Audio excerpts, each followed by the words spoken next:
Hello बच्चों। आज हम अपनी पाठ्य पुस्तक का चौथा अध्याय पुरस्कार पढ़ेंगे और इसकी प्रश्न उत्तर की रिवीजन करेंगे। इसकी लेखक का नाम है देवदत्त द्विवेदी।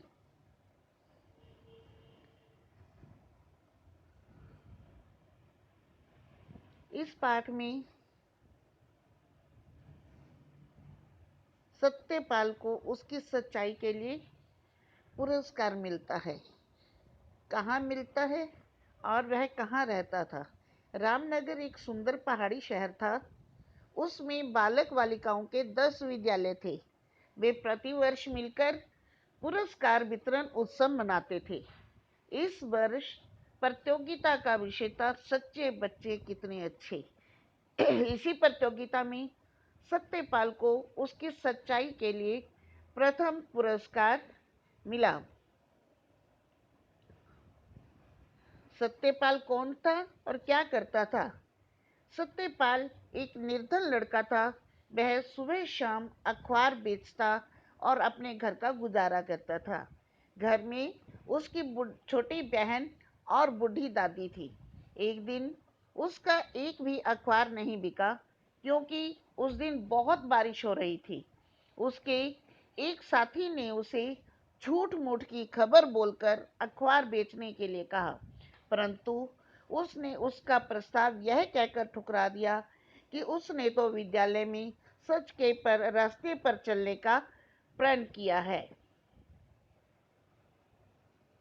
उनकी सारी बातचीत को उनके एक शिक्षक सुन रहे थे। उन्होंने सत्यपाल को शाबाशी दी और उन्हें पुरस्कार के साथ साथ 1000 रुपये मासिक छात्रवृत्ति भी दिलवाई। तो इस प्रकार सत्यपाल को उसकी सच्चाई के लिए प्रथम पुरस्कार मिला। तो इस कहानी से हमें सीख मिलती है कि हमें कभी भी झूठ नहीं बोलना चाहिए, सत्य का साथ देना चाहिए। अगर सत्यपाल ने झूठ बोला होता तो आज उसको ना तो ये पुरस्कार मिलता और ना ही छात्रवृत्ति मिलती। तो इसके क्वेश्चन आंसर देखिए। पहला क्वेश्चन है कि रामनगर में कितने विद्यालय थे? वे प्रत्येक वर्ष मिलकर कौन सा उत्सव मनाते थे? रामनगर में 10 विद्यालय थे और वे प्रत्येक वर्ष मिलकर पुरस्कार वितरण उत्सव मनाते थे। कौन सा उत्सव मनाते थे? पुरस्कार वितरण उत्सव। दूसरा क्वेश्चन है कि सत्यपाल के घर में कौन कौन था? सत्यपाल के घर में उसकी छोटी बहन और एक बूढ़ी दादी थी। चंचल ने सत्यपाल को अखबार बेचने का क्या उपाय बताया? चंचल ने सत्यपाल को अखबार बेचने का उपाय बताते हुए कहा कि 2-4 चटपटी खबरें जोर जोर से दोहराओ, जैसे बैंक में सनसनीखेज डकैती, लुटेरे रंगे हाथ पकड़े गए, फिर देखो तुम्हारे अखबार कैसे झटपट बिकते हैं।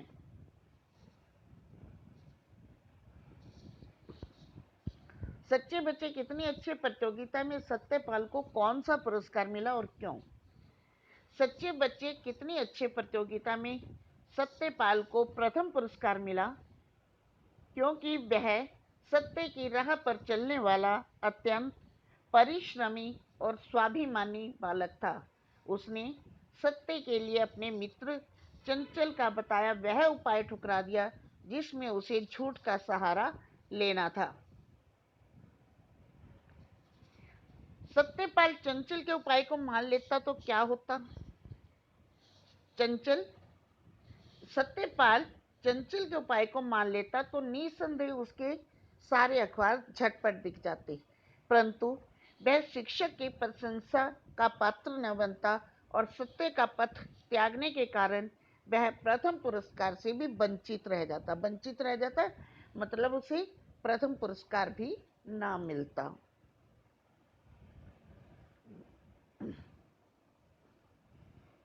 आगे सत्यपाल क्या बेचता था और क्यों?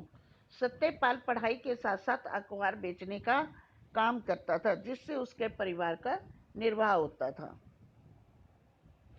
सत्यपाल में आपको क्या क्या गुण नजर आते हैं? सत्यपाल में मुझे सच्चाई, ईमानदारी, स्वाभिमान और परिश्रमशीलता आदि गुण नजर आते हैं। वह विपरीत परिस्थितियों में भी अपने पद से विचलित नहीं होता। आप अपने हिसाब से भी लिख सकते हो। आगे देखिए, आगे आपसे पूछा गया है कि नीचे जो वाक्य दिए गए हैं, कथन दिए गए हैं, वो किसने कहे और किससे कहे? भाई तुम तो बहुत जल्दी निपट गए। ये शब्द किसने कहे थे? सत्यपाल ने। किसको कही थी? चंचल को। जब वो उसने देखा कि वो अखबार बेचकर खाली हाथ वापस आ रहा है। दो चार चटपटी खबरें जोर जोर से दोहराओ।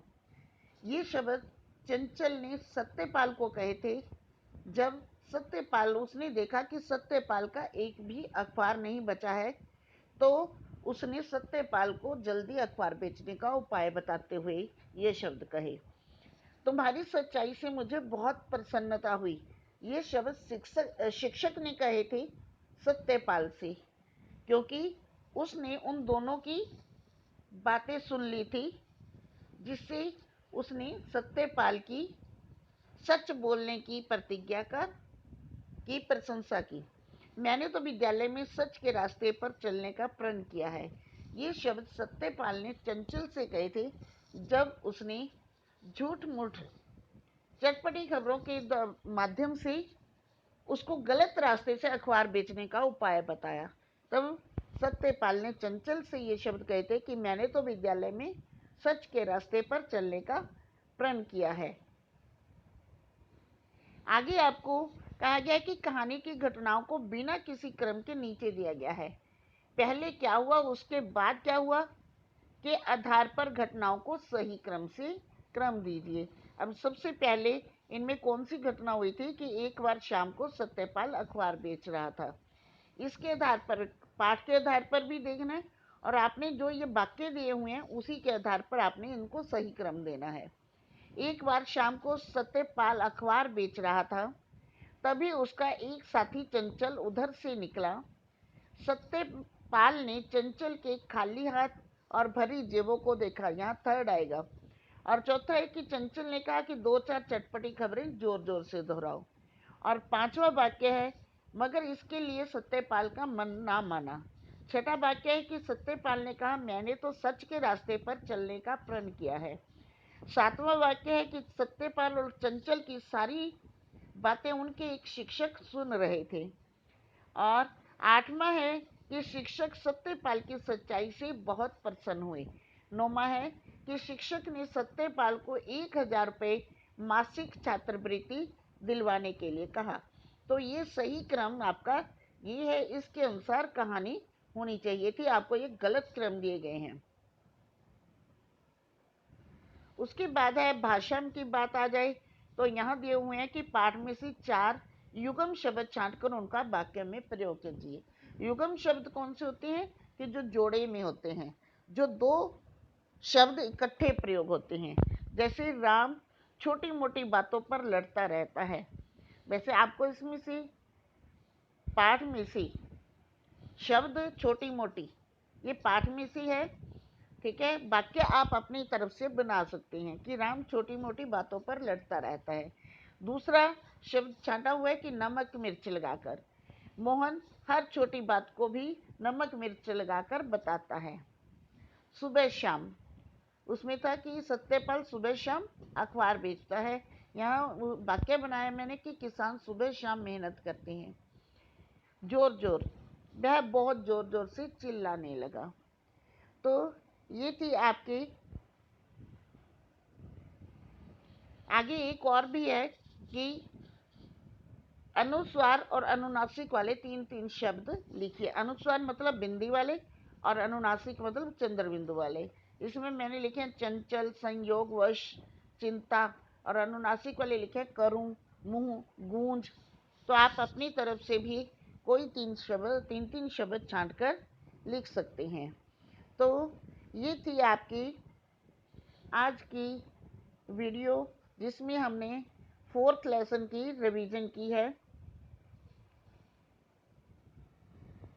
तो आपने इस पाठ की दोहराई करनी है और फ्राइडे को आपका तीसरे और चौथे लेसन का टेस्ट होगा ज्ञान सागर का। धन्यवाद। ओके।